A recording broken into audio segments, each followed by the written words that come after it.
우리는 왜 더 깊은 심리학을, 인간 본성에 대한 더 깊은 이해를 필요로 하는 걸까요? 어쩌면 우리에게 존재하는 유일하고도 가장 큰 위험은 바로 인간 자신이기 때문일지도 모릅니다. 혹시 이런 생각을 해보신 적이 있으신가요? 어쩌면 나는 내가 생각하는 내가 아닐지도 모른다는 생각 말입니다. 내가 하는 생각들, 내가 내리는 결정들, 그리고 너무나도 당연하게 나의 것이라고 믿었던 욕망들까지도 사실은 나에게서 비롯된 것이 아닐 수 있다는 그런 상상 말입니다. 만약 제가 당신의 내면에 당신이 태어난 첫날부터 단 한 번도 알아차리지 못하는 사이 당신의 삶을 조종해온 고요하고 깊고 어두운 힘이 존재한다고 말씀드린다면 어떠시겠습니까? 아니요, 이것은 음모론이 아닙니다. 이것은 심리학입니다. 그리고 당신의 마음속에서 벌어지는 이 거대한 드라마를 이해하기 위해 반드시 알아야 할 이름이 있다면 그 이름은 바로 칼 구스타프 융입니다. 혹시 똑같은 실수를 반복하는 삶에 지치셨나요? 나도 모르게 나의 소중한 관계들을 망쳐버리고 모든 것이 잘 되어가는 것처럼 보일 때조차 무언가가 나를 뒤에서 잡아당기고 끌어내리는 듯한 느낌에 시달리고 계신가요? 어쩌면 그것은 당신의 그림자일지도 모릅니다. 혹은 원형일 수도 있습니다. 아니면 집단 무의식이 당신에게 알아달라고 소리치고 있는 것일지도 모릅니다. 도대체 이것들은 다 무엇일까요? 그리고 우리가 이 복잡하고 어려운 개념들에 신경을 써야만 하는 것일까요?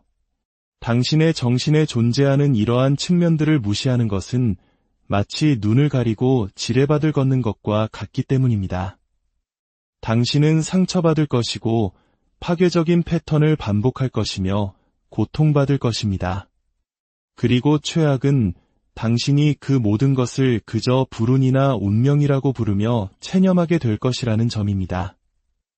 칼 융은 단순히 정신을 분석하는 심리학자가 아니었습니다. 그는 인간 영혼의 지도를 그린 위대한 탐험가였습니다. 그는 다른 누구도 감히 들여다볼 용기를 내지 못했던 마음의 가장 깊고 은밀한 구석까지 탐험했습니다. 그리고 그가 그곳에서 발견한 것은 당신이 당신 자신에 대해 알고 있다고 믿었던 모든 것을 송두리째 바꿔버릴 수 있는 힘을 가지고 있습니다. 이 이야기는 칼 융의 일대기가 아닙니다. 그의 이론을 요약한 강의도 아닙니다. 이것은 바로 당신 자신을 비추는 거울입니다. 그리고 저는 오늘 당신이 수년간 애써 외면해왔던 바로 그 모습을 당신에게 보여드리고자 합니다. 하지만 조심하십시오. 일단 융의 사상을 이해하고 나면 다시는 예전으로 돌아갈 수 없습니다. 이전에는 보이지 않던 것들이 보이기 시작할 것입니다. 당신 내면에 살고 있는 괴물들의 존재를 인식하게 될 것입니다. 그리고 아마도 난생 처음으로 당신 인생의 가장 큰 적이 저 바깥 세상에 있는 것이 아니라 바로 당신 안에 있다는 사실을 깨닫게 될 것입니다. 하지만 좋은 소식도 있습니다. 그 무시무시한 적은 당신의 가장 위대한 아군이 될 수도 있습니다. 단, 당신에게 용기가 있다면 말입니다. 그러니 이제 심호흡을 하시고 마음을 비우고 준비하십시오. 조금의 과장도 없이 이것은 당신이 칼 융에 대해 들어야 할 단 하나의 이야기이며 이 이야기가 끝나고 나면 당신은 결코 이전과 같은 눈으로 자기 자신을 바라볼 수 없게 될 것입니다. 칼 융은 평범한 심리학자가 아니었습니다. 그는 단순히 환자의 증상을 치료하거나 병든 사회의 사람들을 적응시키는 데에만 관심이 있지 않았습니다. 그는 더 깊이, 훨씬 더 깊이 들어가기를 원했습니다. 그는 인간의 영혼 그 자체를 이해하고 싶어 했습니다. 융은 정신의 심연을 들여다보았고 그 안으로 기꺼이 뛰어들 용기가 있었습니다. 그리고 그가 그곳에서 발견한 것은 심리학의 역사를 영원히 바꾸어 놓았습니다. 1875년 스위스에서 태어난 융은 목사의 아들로 어린 시절부터 종교적인 상징과 의식, 그리고 침묵과 신비로 가득 찬 분위기 속에서 성장했습니다. 그는 아주 어릴 때부터 인간의 경험 속에는 말이나 논리만으로는 설명할 수 없는 무언가가 더 존재한다는 것을 직감했습니다. 한국의 많은 분들이 어린 시절 경험했던 엄숙한 분위기의 교회나 사찰, 혹은 제사와 같은 전통 의식 속에서 느꼈을 법한 그런 경외감과 신비감을 융은 매일같이 느끼며 자란 것입니다. 그런 그가 지그문트 프로이트의 가장 총명한 제자가 된 것은 어찌 보면 당연한 일이었습니다. 하지만 동시에 그는 감히 스승에게 의문을 제기한 유일한 제자이기도 했습니다. 프로이트는 인간 정신의 모든 것이 억압된 성적 욕망을 중심으로 돌아간다고 믿었습니다. 하지만 융은 그 너머에 다른 무언가를 보았습니다.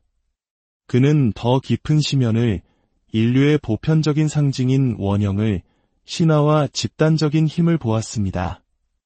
프로이트가 한 개인의 유년기라는 비교적 가까운 과거에 집중했다면 융의 시선은 수만 년 전으로 거슬러 올라가 우리 존재의 가장 원초적인 뿌리에 닿아 있었습니다.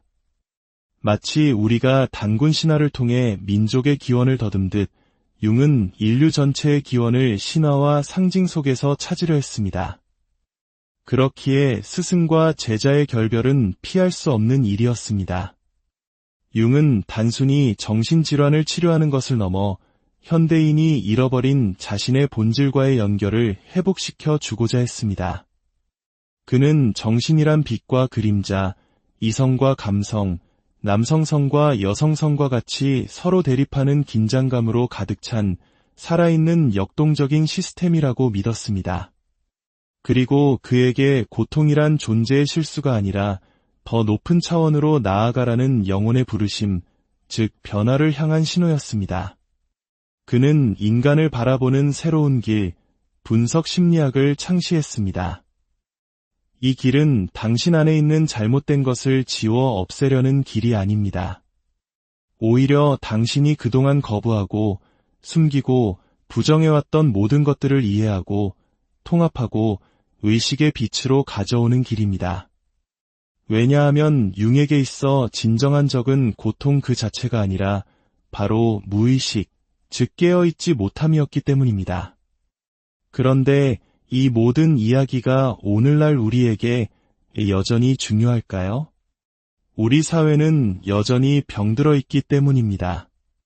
우리는 여전히 파괴적인 관계 패턴에 갇혀 있고 우리의 진실한 감정을 무시하며 공허함을 채우기 위해 스스로를 마취시키고 고통으로부터 필사적으로 도망치고 있습니다. 융은 이 모든 것을 예견했을 뿐만 아니라 그 속에서 우리 자신에게로 돌아가는 길, 즉 내면의 지도를 우리에게 제시했습니다.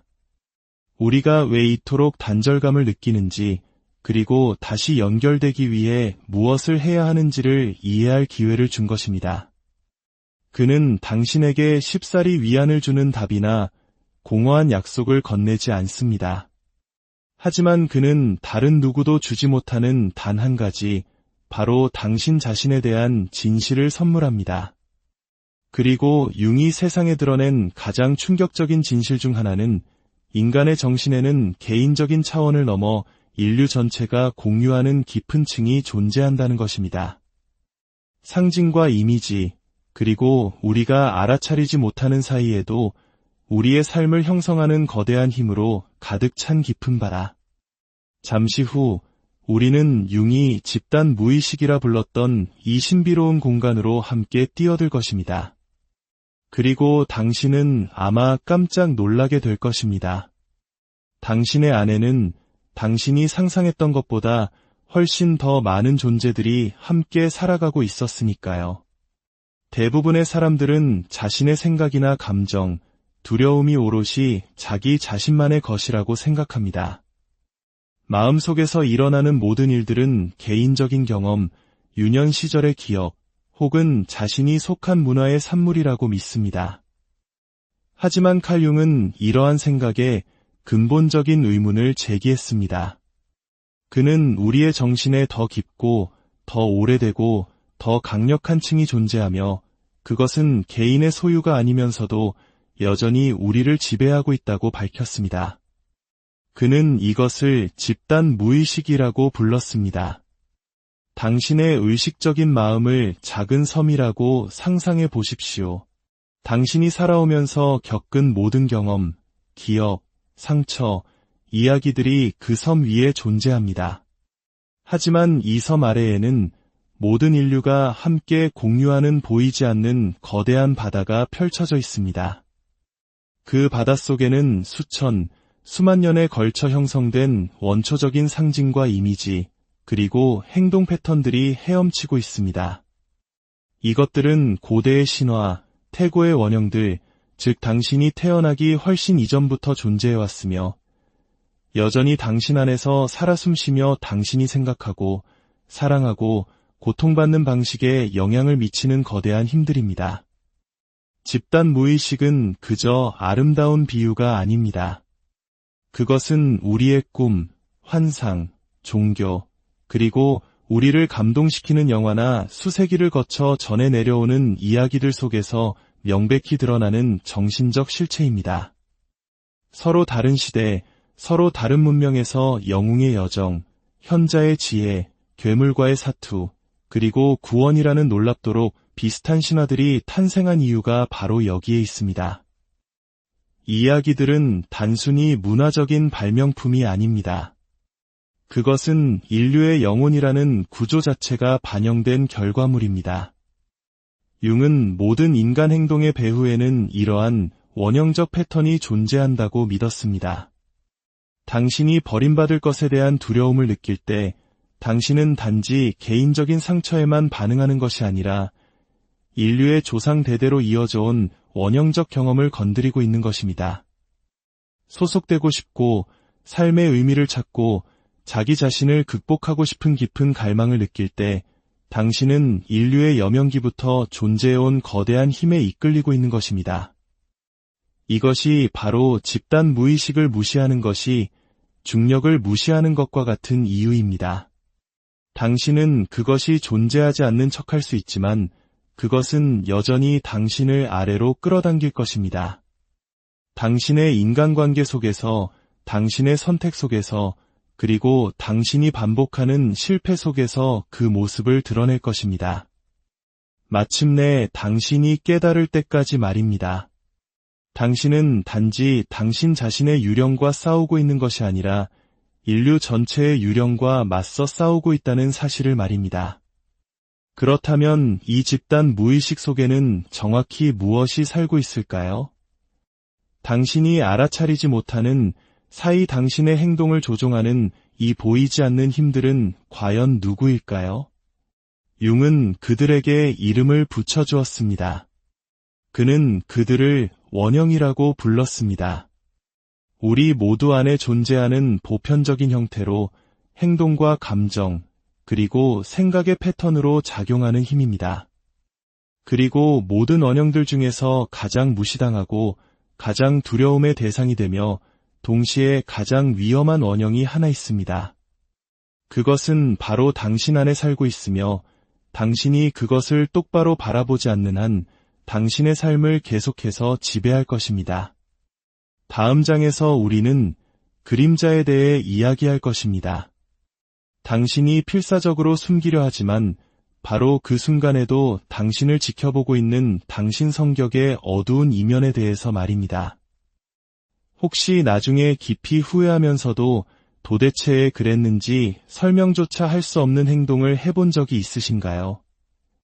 누군가에게 불같이 화를 터뜨리고 나서 대체 나한테 무슨 일이 있었던 건지 모르겠어 라고 말해본 적은요?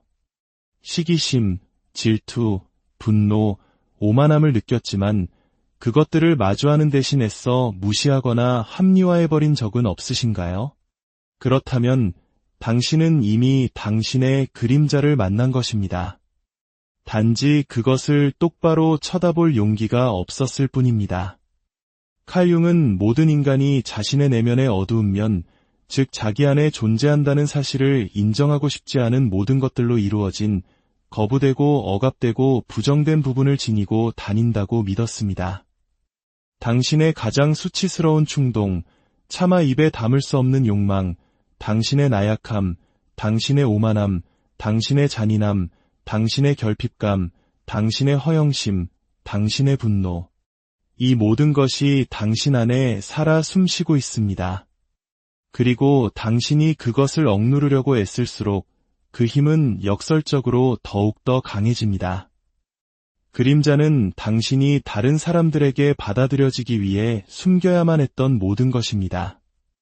사회에 적응하기 위해 질식시켜야만 했던 당신의 본성입니다. 그것은 어린 시절 어른들에게 꾸중 들을까봐 억눌렀던 감정이고 침묵해야만 했던 10대 시절의 반항심이며 속은 무너지면서도 겉으로는 미소를 지어야 했던 어른의 모습입니다.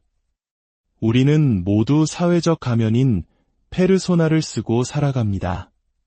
하지만 그 가면이 두꺼워질수록 그 뒤에 가려진 그림자는 더욱 짙어지기 마련입니다. 그리고 여기에 잔인한 진실이 있습니다. 당신이 당신의 그림자 속에서 마주하기를 거부한 모든 것은 수면 아래에서 당신의 삶을 조종하기 시작한다는 것입니다. 그림자는 사라지지 않습니다. 교묘하게 위장할 뿐입니다. 그것은 당신이 다른 사람들을 향해 내뱉는 섣부른 비판 속에서, 이유 없이 폭발하는 분노 속에서, 당신을 마비시키는 수치심 속에서, 너는 부족한 사람이야 라고 속삭이는 내면의 목소리 속에서, 그리고 항상 가장 중요한 순간에 당신을 주저앉히는 자기 파괴적인 행동 속에서 그 모습을 드러냅니다. 그리고 당신이 자기 자신을 선한 사람이라고 굳게 믿을수록 당신의 그림자는 더욱 위험해집니다. 왜냐하면 당신은 분노, 이기심, 시기심과 같은 감정들을 자기 자신의 일부로 인식하지 못하기 때문입니다. 그래서 당신은 그것들을 세상에, 다른 사람들에게 투사합니다. 당신은 악을 항상 다른 사람에게서만 발견하고 결코 자기 자신 안에서는 보지 못하게 되는 것입니다. 융은 이렇게 말했습니다. 당신이 무의식을 의식으로 가져오기 전까지 무의식은 당신의 삶을 지배할 것이고 당신은 그것을 운명이라 부를 것이다. 다시 말해, 당신이 그림자의 존재를 계속해서 부정하는 한 당신은 그림자에게 지배당하는 삶을 살게 될 것입니다. 당신은 똑같은 패턴을 반복할 것이고 당신에게 상처를 주는 사람들을 기어코 선택할 것이며 당신에게 찾아온 기회를 스스로 걷어찰 것입니다. 당신은 사랑과 성공, 그리고 자유로부터 도망칠 것입니다. 왜냐하면 당신 마음 깊은 곳에서는 자기 자신이 그것들을 누릴 자격이 없다고 믿기 때문입니다. 이 지혜의 빛을 나누는 일에 동참하고 싶으시다면 잠시 시간을 내어 이 이야기가 더 많은 분들에게 닿을 수 있도록 공유해 주시고 구독 버튼을 눌러 주십시오. 여러분의 작은 행동이 어둠 속에서 길을 찾는 또 다른 영혼에게 등불이 될 수 있습니다. 주님의 은총이 여러분의 선한 마음에 함께하기를 빕니다. 하지만 이 어둠을 마주할 방법이 있습니다. 그것을 파괴하는 것이 아니라 통합하는 방법입니다. 왜냐하면 그림자는 파괴적인 힘만 가지고 있는 것이 아니기 때문입니다. 그 안에는 엄청난 힘, 즉 생명의 원초적인 에너지가 담겨 있습니다. 만약 이 에너지를 잘 활용할 수만 있다면 당신은 완전히 다른 사람으로 변모할 수 있습니다. 하지만 그러기 위해서는 기꺼이 위험한 영역으로 들어갈 준비가 되어 있어야 합니다. 당신이 그동안 추방하고 잊어버리고 질식시켜왔던 당신 자신의 일부와 대면해야만 합니다. 진정한 자기 이해의 과정은 바로 이 대면 속에서 시작됩니다. 그리고 융은 이 과정에 이름을 붙였습니다. 그는 이것을 개성화라고 불렀습니다. 어렵고 긴 여정이지만 진정으로 자유로워지기를 원하는 사람에게는 반드시 필요한 길입니다. 이제 우리는 이 개성화의 과정이 어떻게 작동하는지, 그리고 이것이 온전한 자기 자신이 되는 유일한 길인지 이해하게 될 것입니다. 당신이 계속 조각난 채로 살아가는 한 당신은 영원히 내면의 갈등 속에서 살아갈 수밖에 없기 때문입니다. 대부분의 사람들은 평생을 다른 사람에게 맞추고 부모님을 기쁘게 하고 사회적 기대에 부응하며 살아갑니다. 문화가 강요하는 기준에 자신을 맞추기 위해 스스로를 성형하고 왜곡하고 마취시킵니다. 이 모든 것은 진정한 자기 자신과 마주하는 것을 피하기 위함입니다. 하지만 마음 깊은 곳에서는 늘 공허함과 불편함, 무언가 본질적인 것이 빠져 있다는 느낌을 지울 수 없습니다. 칼 융은 그것이 무엇인지 정확히 알고 있었습니다. 그는 그것을 개성화의 부재라고 불렀습니다. 개성화는 값싼 자기개발 구호가 아닙니다. 최고 버전의 나를 살거나 풍요를 끌어당기는 것과는 거리가 멉니다. 그것은 온전한 한 명의 인간이 되어가는 잔인하고 강렬하며 심오한 과정입니다. 그것은 자기 자신의 그림자와의 대면이며 내면에 대립되는 것들의 통합이고 잃어버렸던 영혼과의 재연결입니다.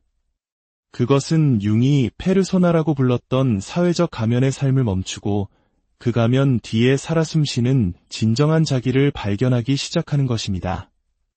개성화란 당신이 생각했던 나를 기꺼이 죽음으로써 더 진실한 무언가로 다시 태어나는 것입니다. 그것은 자아의 붕괴이며 환상의 깨어짐입니다. 수십 년 동안 부정해왔던 당신의 일부와 마주하는 것입니다. 당신이 생각했던 것만큼 선하지도 당신이 두려워했던 것만큼 악하지도 않다는 사실을 발견하는 것입니다. 당신이 빛이자 어둠, 강함이자 연약함, 용기이자 비겁함이라는 것을 동시에 받아들이는 것입니다. 그리고 여기에 아무도 말해주지 않는 부분이 있습니다.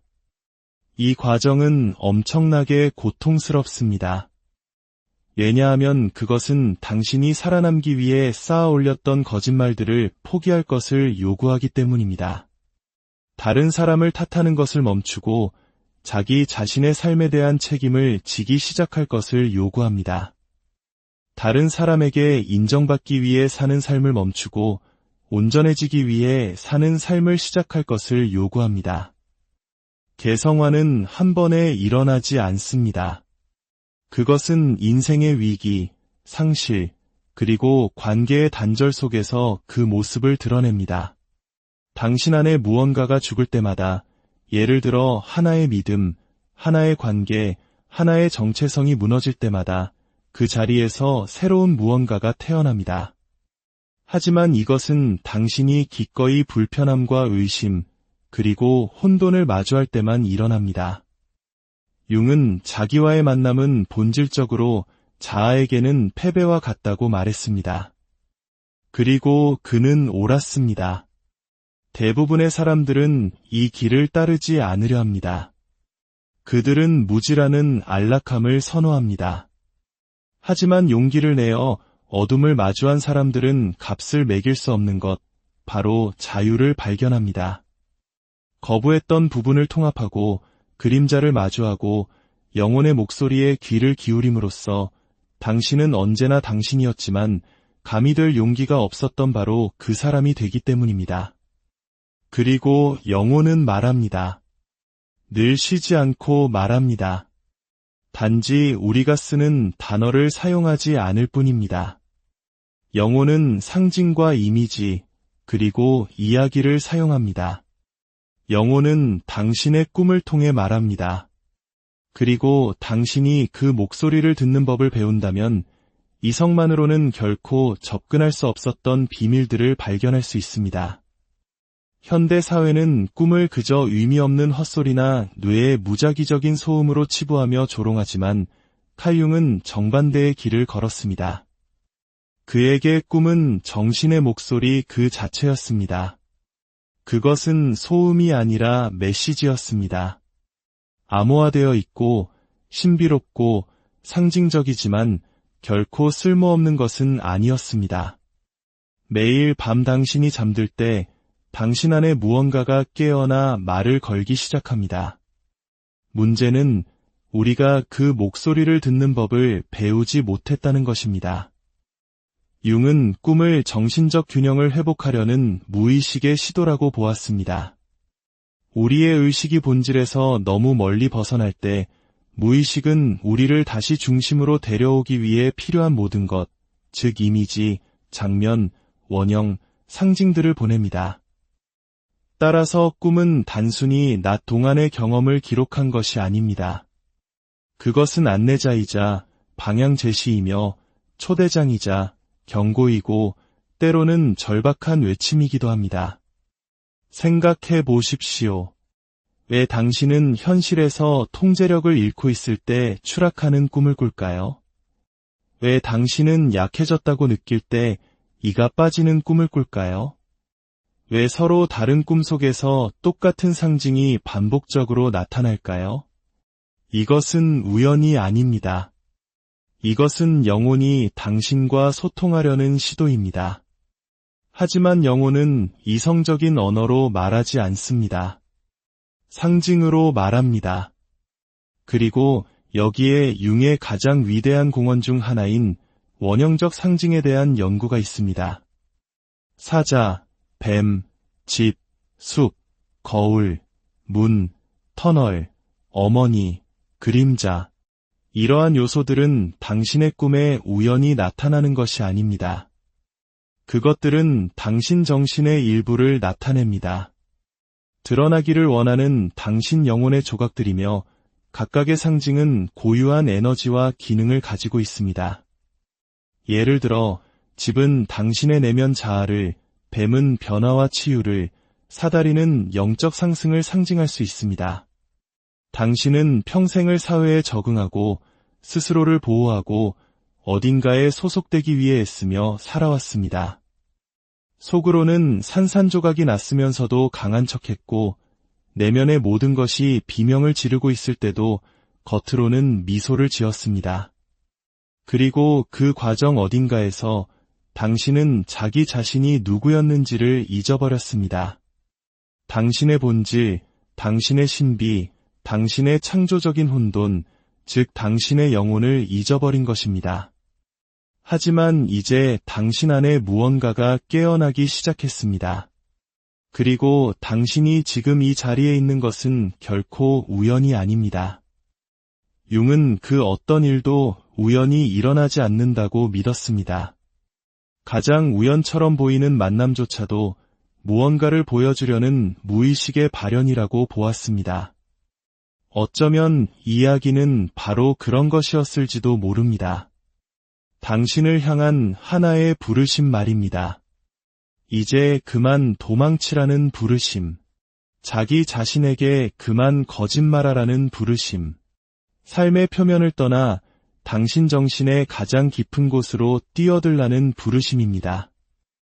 융이 우리에게 가르쳐주는 것은 결코 듣기 쉬운 이야기가 아닙니다. 용기가 필요하고 고통이 따르며 무엇보다 온전한 책임감을 요구하기 때문입니다. 하지만 동시에 그것은 우리를 자유롭게 합니다. 당신이 망가진 것이 아니라 단지 깨어있지 못했을 뿐이라는 사실을 이해하는 순간 당신은 변화하고 통합하고 치유할 수 있는 힘을 얻게 되기 때문입니다. 지금 당장 모든 것을 이해할 필요는 없습니다. 당신의 모든 꿈을 해독하거나 모든 원형을 식별할 필요도 없습니다. 하지만 당신은 첫걸음을 내디뎌야 합니다. 바로 정직함의 첫걸음, 이제 그만 이라고 말하는 용기의 첫걸음입니다. 자동항 법장치처럼 무의미하게 사는 것을 이제 그만. 당신의 고통을 부정하는 것을 이제 그만.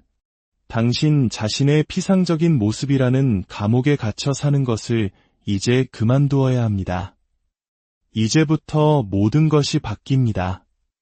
왜냐하면 당신은 이제 알게 되었으니까요.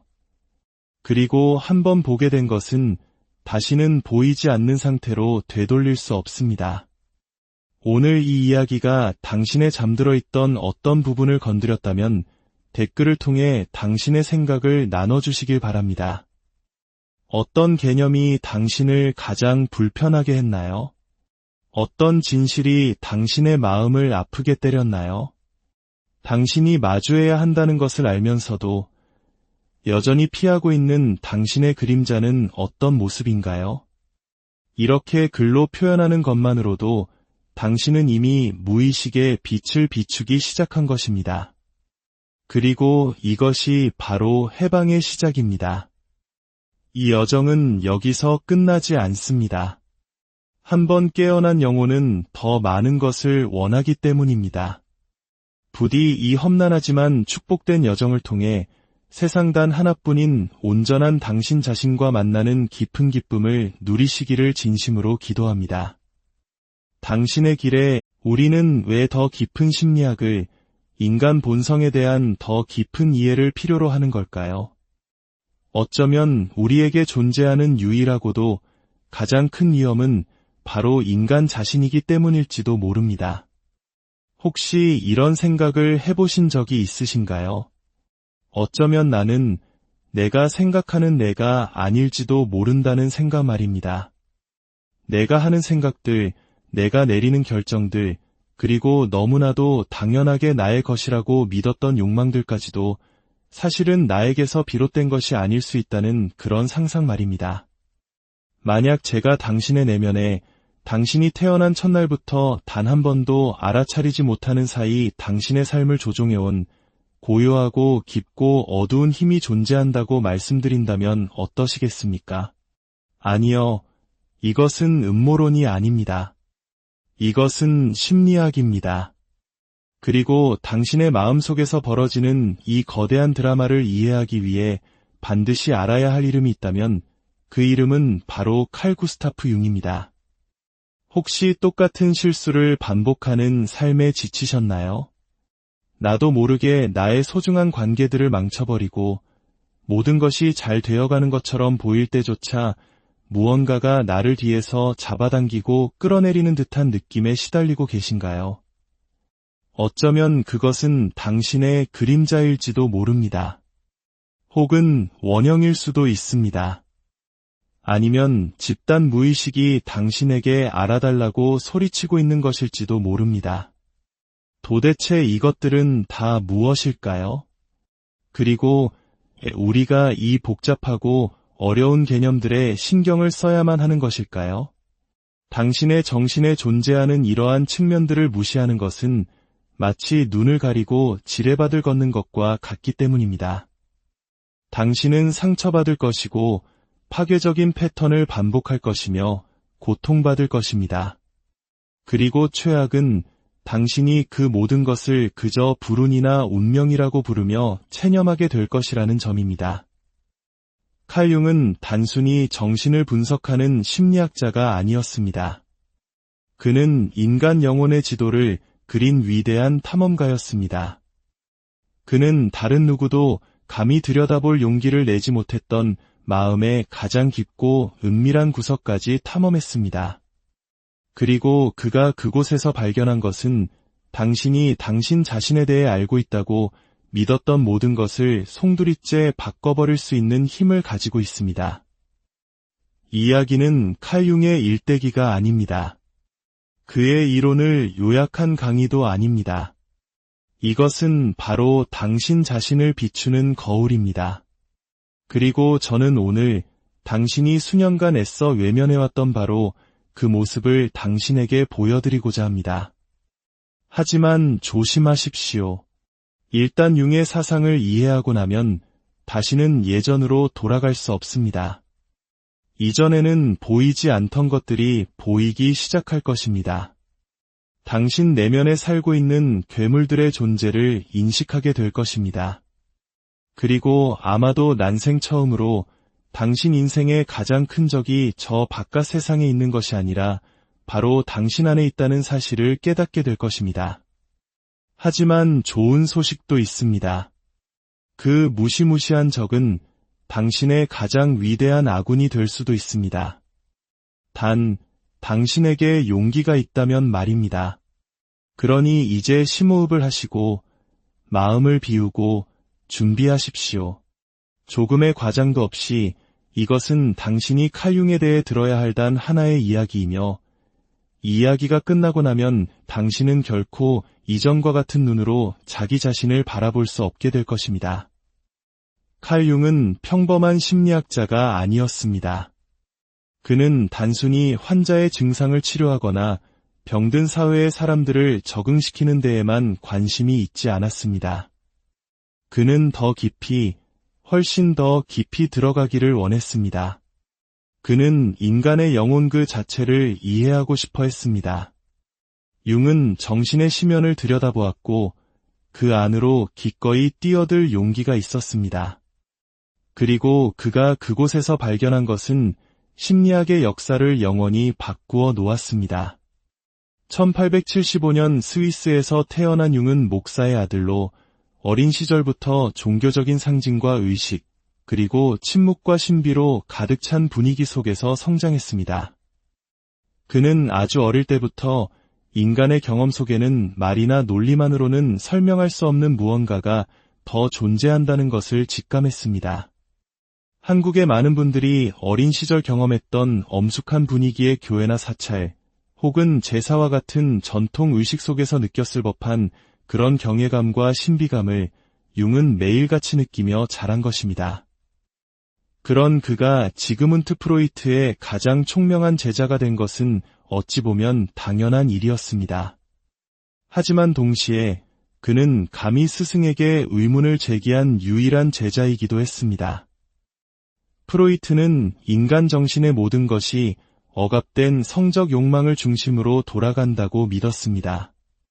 하지만 융은 그 너머에 다른 무언가를 보았습니다. 그는 더 깊은 심연을, 인류의 보편적인 상징인 원형을, 신화와 집단적인 힘을 보았습니다. 프로이트가 한 개인의 유년기라는 비교적 가까운 과거에 집중했다면 융의 시선은 수만 년 전으로 거슬러 올라가 우리 존재의 가장 원초적인 뿌리에 닿아 있었습니다. 마치 우리가 단군 신화를 통해 민족의 기원을 더듬듯 융은 인류 전체의 기원을 신화와 상징 속에서 찾으려 했습니다. 그렇기에 스승과 제자의 결별은 피할 수 없는 일이었습니다. 융은 단순히 정신질환을 치료하는 것을 넘어 현대인이 잃어버린 자신의 본질과의 연결을 회복시켜 주고자 했습니다. 그는 정신이란 빛과 그림자, 이성과 감성, 남성성과 여성성과 같이 서로 대립하는 긴장감으로 가득 찬 살아있는 역동적인 시스템이라고 믿었습니다. 그리고 그에게 고통이란 존재의 실수가 아니라 더 높은 차원으로 나아가라는 영혼의 부르심, 즉 변화를 향한 신호였습니다. 그는 인간을 바라보는 새로운 길, 분석 심리학을 창시했습니다. 이 길은 당신 안에 있는 잘못된 것을 지워 없애려는 길이 아닙니다. 오히려 당신이 그동안 거부하고 숨기고 부정해왔던 모든 것들을 이해하고 통합하고 의식의 빛으로 가져오는 길입니다. 왜냐하면 융에게 있어 진정한 적은 고통 그 자체가 아니라 바로 무의식, 즉 깨어있지 못함이었기 때문입니다. 그런데 이 모든 이야기가 오늘날 우리에게 여전히 중요할까요? 우리 사회는 여전히 병들어 있기 때문입니다. 우리는 여전히 파괴적인 관계 패턴에 갇혀 있고 우리의 진실한 감정을 무시하며 공허함을 채우기 위해 스스로를 마취시키고 고통으로부터 필사적으로 도망치고 있습니다. 융은 이 모든 것을 예견했을 뿐만 아니라 그 속에서 우리 자신에게로 돌아가는 길, 즉 내면의 지도를 우리에게 제시했습니다. 우리가 왜 이토록 단절감을 느끼는지, 그리고 다시 연결되기 위해 무엇을 해야 하는지를 이해할 기회를 준 것입니다. 그는 당신에게 쉽사리 위안을 주는 답이나 공허한 약속을 건네지 않습니다. 하지만 그는 다른 누구도 주지 못하는 단 한 가지, 바로 당신 자신에 대한 진실을 선물합니다. 그리고 융이 세상에 드러낸 가장 충격적인 진실 중 하나는 인간의 정신에는 개인적인 차원을 넘어 인류 전체가 공유하는 깊은 층이 존재한다는 것입니다. 상징과 이미지, 그리고 우리가 알아차리지 못하는 사이에도 우리의 삶을 형성하는 거대한 힘으로 가득 찬 깊은 바다. 잠시 후 우리는 융이 집단 무의식이라 불렀던 이 신비로운 공간으로 함께 뛰어들 것입니다. 그리고 당신은 아마 깜짝 놀라게 될 것입니다. 당신의 안에는 당신이 상상했던 것보다 훨씬 더 많은 존재들이 함께 살아가고 있었으니까요. 대부분의 사람들은 자신의 생각이나 감정, 두려움이 오롯이 자기 자신만의 것이라고 생각합니다. 마음속에서 일어나는 모든 일들은 개인적인 경험, 유년 시절의 기억, 혹은 자신이 속한 문화의 산물이라고 믿습니다. 하지만 칼 융은 이러한 생각에 근본적인 의문을 제기했습니다. 그는 우리의 정신에 더 깊고, 더 오래되고, 더 강력한 층이 존재하며 그것은 개인의 소유가 아니면서도 여전히 우리를 지배하고 있다고 밝혔습니다. 그는 이것을 집단 무의식이라고 불렀습니다. 당신의 의식적인 마음을 작은 섬이라고 상상해 보십시오. 당신이 살아오면서 겪은 모든 경험, 기억, 상처, 이야기들이 그 섬 위에 존재합니다. 하지만 이 섬 아래에는 모든 인류가 함께 공유하는 보이지 않는 거대한 바다가 펼쳐져 있습니다. 그 바닷속에는 수만 년에 걸쳐 형성된 원초적인 상징과 이미지, 그리고 행동 패턴들이 헤엄치고 있습니다. 이것들은 고대의 신화, 태고의 원형들, 즉 당신이 태어나기 훨씬 이전부터 존재해왔으며 여전히 당신 안에서 살아 숨쉬며 당신이 생각하고, 사랑하고, 고통받는 방식에 영향을 미치는 거대한 힘들입니다. 집단 무의식은 그저 아름다운 비유가 아닙니다. 그것은 우리의 꿈, 환상, 종교, 그리고 우리를 감동시키는 영화나 수세기를 거쳐 전해 내려오는 이야기들 속에서 명백히 드러나는 정신적 실체입니다. 서로 다른 시대, 서로 다른 문명에서 영웅의 여정, 현자의 지혜, 괴물과의 사투, 그리고 구원이라는 놀랍도록 비슷한 신화들이 탄생한 이유가 바로 여기에 있습니다. 이 이야기들은 단순히 문화적인 발명품이 아닙니다. 그것은 인류의 영혼이라는 구조 자체가 반영된 결과물입니다. 융은 모든 인간 행동의 배후에는 이러한 원형적 패턴이 존재한다고 믿었습니다. 당신이 버림받을 것에 대한 두려움을 느낄 때 당신은 단지 개인적인 상처에만 반응하는 것이 아니라 인류의 조상 대대로 이어져 온 원형적 경험을 건드리고 있는 것입니다. 소속되고 싶고 삶의 의미를 찾고 자기 자신을 극복하고 싶은 깊은 갈망을 느낄 때 당신은 인류의 여명기부터 존재해온 거대한 힘에 이끌리고 있는 것입니다. 이것이 바로 집단 무의식을 무시하는 것이 중력을 무시하는 것과 같은 이유입니다.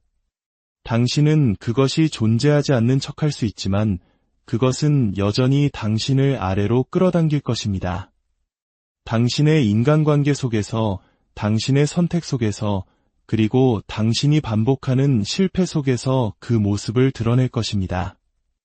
마침내 당신이 깨달을 때까지 말입니다.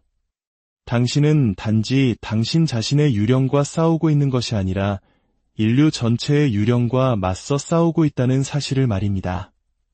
그렇다면 이 집단 무의식 속에는 정확히 무엇이 살고 있을까요?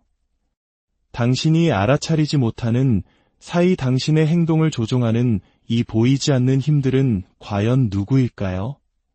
융은 그들에게 이름을 붙여주었습니다. 그는 그들을 원형이라고 불렀습니다. 우리 모두 안에 존재하는 보편적인 형태로 행동과 감정, 그리고 생각의 패턴으로 작용하는 힘입니다. 그리고 모든 원형들 중에서 가장 무시당하고 가장 두려움의 대상이 되며 동시에 가장 위험한 원형이 하나 있습니다. 그것은 바로 당신 안에 살고 있으며 당신이 그것을 똑바로 바라보지 않는 한 당신의 삶을 계속해서 지배할 것입니다. 다음 장에서 우리는 그림자에 대해 이야기할 것입니다. 당신이 필사적으로 숨기려 하지만 바로 그 순간에도 당신을 지켜보고 있는 당신 성격의 어두운 이면에 대해서 말입니다. 혹시 나중에 깊이 후회하면서도 도대체 왜 그랬는지 설명조차 할 수 없는 행동을 해본 적이 있으신가요? 누군가에게 불같이 화를 터뜨리고 나서 대체 나한테 무슨 일이 있었던 건지 모르겠어 라고 말해본 적은요?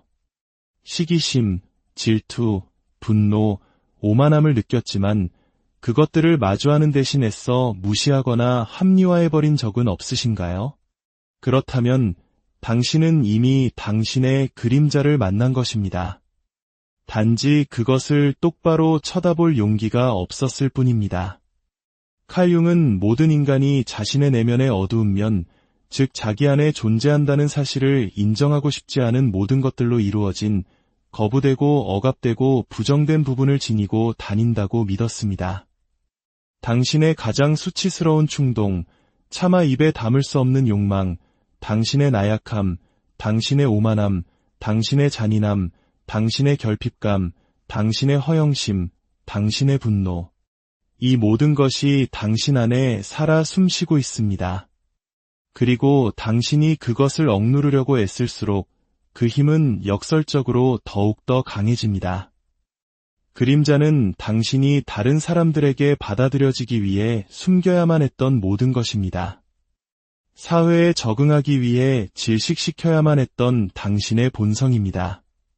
그것은 어린 시절 어른들에게 꾸중 들을까봐 억눌렀던 감정이고 침묵해야만 했던 10대 시절의 반항심이며 속은 무너지면서도 겉으로는 미소를 지어야 했던 어른의 모습입니다.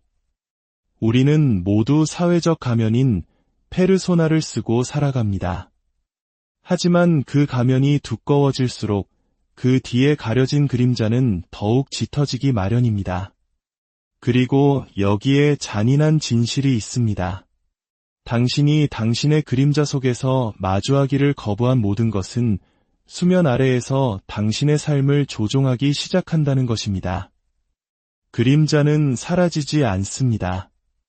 교묘하게 위장할 뿐입니다. 그것은 당신이 다른 사람들을 향해 내뱉는 섣부른 비판 속에서, 이유 없이 폭발하는 분노 속에서, 당신을 마비시키는 수치심 속에서, 너는 부족한 사람이야 라고 속삭이는 내면의 목소리 속에서, 그리고 항상 가장 중요한 순간에 당신을 주저앉히는 자기 파괴적인 행동 속에서 그 모습을 드러냅니다. 그리고 당신이 자기 자신을 선한 사람이라고 굳게 믿을수록 당신의 그림자는 더욱 위험해집니다. 왜냐하면 당신은 분노, 이기심, 시기심과 같은 감정들을 자기 자신의 일부로 인식하지 못하기 때문입니다. 그래서 당신은 그것들을 세상에 다른 사람들에게 투사합니다. 당신은 악을 항상 다른 사람에게서만 발견하고 결코 자기 자신 안에서는 보지 못하게 되는 것입니다.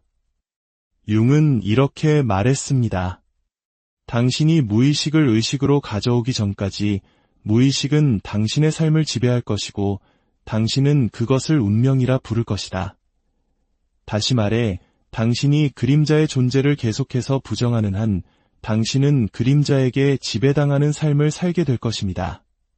당신은 똑같은 패턴을 반복할 것이고 당신에게 상처를 주는 사람들을 기어코 선택할 것이며 당신에게 찾아온 기회를 스스로 걷어찰 것입니다. 당신은 사랑과 성공, 그리고 자유로부터 도망칠 것입니다. 왜냐하면 당신 마음 깊은 곳에서는 자기 자신이 그것들을 누릴 자격이 없다고 믿기 때문입니다. 이 지혜의 빛을 나누는 일에 동참하고 싶으시다면 잠시 시간을 내어 이 이야기가 더 많은 분들에게 닿을 수 있도록 공유해 주시고 구독 버튼을 눌러주십시오. 여러분의 작은 행동이 어둠 속에서 길을 찾는 또 다른 영혼에게 등불이 될 수 있습니다. 주님의 은총이 여러분의 선한 마음에 함께하기를 빕니다. 하지만 이 어둠을 마주할 방법이 있습니다. 그것을 파괴하는 것이 아니라 통합하는 방법입니다. 왜냐하면 그림자는 파괴적인 힘만 가지고 있는 것이 아니기 때문입니다. 그 안에는 엄청난 힘, 즉 생명의 원초적인 에너지가 담겨 있습니다. 만약 이 에너지를 잘 활용할 수만 있다면 당신은 완전히 다른 사람으로 변모할 수 있습니다. 하지만 그러기 위해서는 기꺼이 위험한 영역으로 들어갈 준비가 되어 있어야 합니다. 당신이 그동안 추방하고 잊어버리고 질식시켜왔던 당신 자신의 일부와 대면해야만 합니다. 진정한 자기 이해의 과정은 바로 이 대면 속에서 시작됩니다. 그리고 융은 이 과정에 이름을 붙였습니다. 그는 이것을 개성화라고 불렀습니다. 어렵고 긴 여정이지만 진정으로 자유로워지기를 원하는 사람에게는 반드시 필요한 길입니다. 이제 우리는 이 개성화의 과정이 어떻게 작동하는지, 그리고 이것이 온전한 자기 자신이 되는 유일한 길인지 이해하게 될 것입니다. 당신이 계속 조각난 채로 살아가는 한 당신은 영원히 내면의 갈등 속에서 살아갈 수밖에 없기 때문입니다. 대부분의 사람들은 평생을 다른 사람에게 맞추고 부모님을 기쁘게 하고 사회적 기대에 부응하며 살아갑니다. 문화가 강요하는 기준에 자신을 맞추기 위해 스스로를 성형하고 왜곡하고 마취시킵니다. 이 모든 것은 진정한 자기 자신과 마주하는 것을 피하기 위함입니다. 하지만 마음 깊은 곳에서는 늘 공허함과 불편함, 무언가 본질적인 것이 빠져있다는 느낌을 지울 수 없습니다. 칼 융은 그것이 무엇인지 정확히 알고 있었습니다. 그는 그것을 개성화의 부재라고 불렀습니다. 개성화는 값싼 자기개발 구호가 아닙니다. 최고 버전의 나를 살거나 풍요를 끌어당기는 것과는 거리가 멉니다. 그것은 온전한 한 명의 인간이 되어가는 잔인하고 강렬하며 심오한 과정입니다. 그것은 자기 자신의 그림자와의 대면이며 내면에 대립되는 것들의 통합이고 잃어버렸던 영혼과의 재연결입니다. 그것은 융이 페르소나라고 불렀던 사회적 가면의 삶을 멈추고 그 가면 뒤에 살아 숨쉬는 진정한 자기를 발견하기 시작하는 것입니다. 개성화란 당신이 생각했던 나를 기꺼이 죽음으로써 더 진실한 무언가로 다시 태어나는 것입니다. 그것은 자아의 붕괴이며 환상의 깨어짐입니다. 수십 년 동안 부정해왔던 당신의 일부와 마주하는 것입니다. 당신이 생각했던 것만큼 선하지도 당신이 두려워했던 것만큼 악하지도 않다는 사실을 발견하는 것입니다. 당신이 빛이자 어둠, 강함이자 연약함, 용기이자 비겁함이라는 것을 동시에 받아들이는 것입니다. 그리고 여기에 아무도 말해주지 않는 부분이 있습니다. 이 과정은 엄청나게 고통스럽습니다. 왜냐하면 그것은 당신이 살아남기 위해 쌓아 올렸던 거짓말들을 포기할 것을 요구하기 때문입니다. 다른 사람을 탓하는 것을 멈추고 자기 자신의 삶에 대한 책임을 지기 시작할 것을 요구합니다. 다른 사람에게 인정받기 위해 사는 삶을 멈추고 온전해지기 위해 사는 삶을 시작할 것을 요구합니다. 개성화는 한 번에 일어나지 않습니다. 그것은 인생의 위기, 상실, 그리고 관계의 단절 속에서 그 모습을 드러냅니다. 당신 안에 무언가가 죽을 때마다, 예를 들어 하나의 믿음, 하나의 관계, 하나의 정체성이 무너질 때마다 그 자리에서 새로운 무언가가 태어납니다. 하지만 이것은 당신이 기꺼이 불편함과 의심, 그리고 혼돈을 마주할 때만 일어납니다. 융은 자기와의 만남은 본질적으로 자아에게는 패배와 같다고 말했습니다. 그리고 그는 옳았습니다. 대부분의 사람들은 이 길을 따르지 않으려 합니다. 그들은 무지라는 안락함을 선호합니다. 하지만 용기를 내어 어둠을 마주한 사람들은 값을 매길 수 없는 것, 바로 자유를 발견합니다. 거부했던 부분을 통합하고 그림자를 마주하고 영혼의 목소리에 귀를 기울임으로써 당신은 언제나 당신이었지만 감히 될 용기가 없었던 바로 그 사람이 되기 때문입니다. 그리고 영혼은 말합니다. 늘 쉬지 않고 말합니다. 단지 우리가 쓰는 단어를 사용하지 않을 뿐입니다. 영혼은 상징과 이미지, 그리고 이야기를 사용합니다. 영혼은 당신의 꿈을 통해 말합니다. 그리고 당신이 그 목소리를 듣는 법을 배운다면 이성만으로는 결코 접근할 수 없었던 비밀들을 발견할 수 있습니다. 현대 사회는 꿈을 그저 의미 없는 헛소리나 뇌의 무작위적인 소음으로 치부하며 조롱하지만 칼융은 정반대의 길을 걸었습니다. 그에게 꿈은 정신의 목소리 그 자체였습니다. 그것은 소음이 아니라 메시지였습니다. 암호화되어 있고 신비롭고 상징적이지만 결코 쓸모없는 것은 아니었습니다.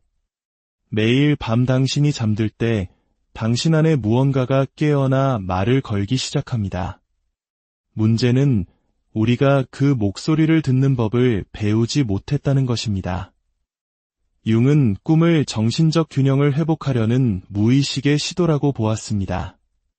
우리의 의식이 본질에서 너무 멀리 벗어날 때 무의식은 우리를 다시 중심으로 데려오기 위해 필요한 모든 것, 즉 이미지, 장면, 원형, 상징들을 보냅니다. 따라서 꿈은 단순히 낮 동안의 경험을 기록한 것이 아닙니다. 그것은 안내자이자 방향 제시이며 초대장이자 경고이고 때로는 절박한 외침이기도 합니다. 생각해 보십시오. 왜 당신은 현실에서 통제력을 잃고 있을 때 추락하는 꿈을 꿀까요? 왜 당신은 약해졌다고 느낄 때 이가 빠지는 꿈을 꿀까요? 왜 서로 다른 꿈 속에서 똑같은 상징이 반복적으로 나타날까요? 이것은 우연이 아닙니다. 이것은 영혼이 당신과 소통하려는 시도입니다. 하지만 영혼은 이성적인 언어로 말하지 않습니다. 상징으로 말합니다. 그리고 여기에 융의 가장 위대한 공헌 중 하나인 원형적 상징에 대한 연구가 있습니다.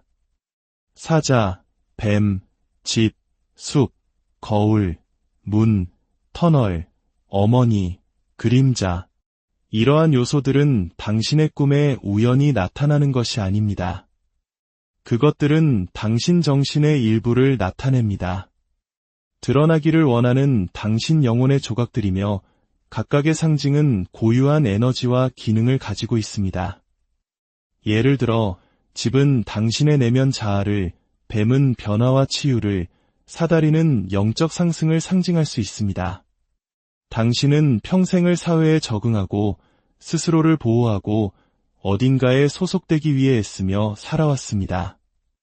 속으로는 산산조각이 났으면서도 강한 척했고 내면의 모든 것이 비명을 지르고 있을 때도 겉으로는 미소를 지었습니다. 그리고 그 과정 어딘가에서 당신은 자기 자신이 누구였는지를 잊어버렸습니다. 당신의 본질, 당신의 신비, 당신의 창조적인 혼돈, 즉 당신의 영혼을 잊어버린 것입니다. 하지만 이제 당신 안에 무언가가 깨어나기 시작했습니다. 그리고 당신이 지금 이 자리에 있는 것은 결코 우연이 아닙니다. 융은 그 어떤 일도 우연히 일어나지 않는다고 믿었습니다. 가장 우연처럼 보이는 만남조차도 무언가를 보여주려는 무의식의 발현이라고 보았습니다. 어쩌면 이야기는 바로 그런 것이었을지도 모릅니다. 당신을 향한 하나의 부르심 말입니다. 이제 그만 도망치라는 부르심. 자기 자신에게 그만 거짓말하라는 부르심. 삶의 표면을 떠나 당신 정신의 가장 깊은 곳으로 뛰어들라는 부르심입니다. 융이 우리에게 가르쳐주는 것은 결코 듣기 쉬운 이야기가 아닙니다. 용기가 필요하고 고통이 따르며 무엇보다 온전한 책임감을 요구하기 때문입니다. 하지만 동시에 그것은 우리를 자유롭게 합니다. 당신이 망가진 것이 아니라 단지 깨어있지 못했을 뿐이라는 사실을 이해하는 순간 당신은 변화하고 통합하고 치유할 수 있는 힘을 얻게 되기 때문입니다. 지금 당장 모든 것을 이해할 필요는 없습니다. 당신의 모든 꿈을 해독하거나 모든 원형을 식별할 필요도 없습니다. 하지만 당신은 첫걸음을 내디뎌야 합니다. 바로 정직함의 첫걸음, 이제 그만 일하고 말하는 용기의 첫걸음입니다. 자동항법장치처럼